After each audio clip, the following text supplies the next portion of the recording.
one. Here's the best advice I give my teenage friends. It was easy. What can I tell you? It was hard? No, it was easy.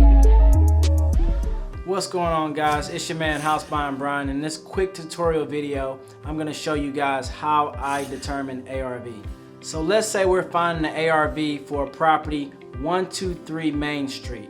The very first thing we want to do is search comparable sales. So we want to find properties that have actually sold in the past 3 months. And if you haven't been able to find something that's sold in the past 3 months, you can stretch it out a little bit, maybe to 6 months.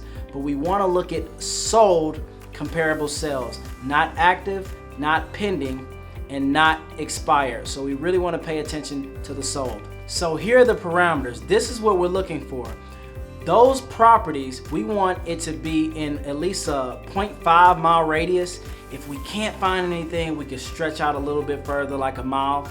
But ideally, if we can, we want it in the same exact subdivision. Now, this is a big one. The next parameter, we want the exact same beds and baths.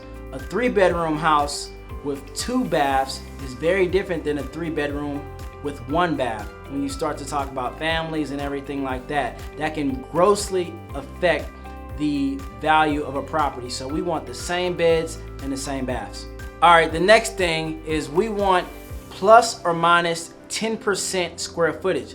Of course, it's not a comparable sale if one is a 3,000 square foot house and the other is 1,000 square feet. So we set a limit of 10% up or down. So if our subject property 123 Main Street is 1,000 square feet, we only want to go up 100 square feet or down 100 square feet.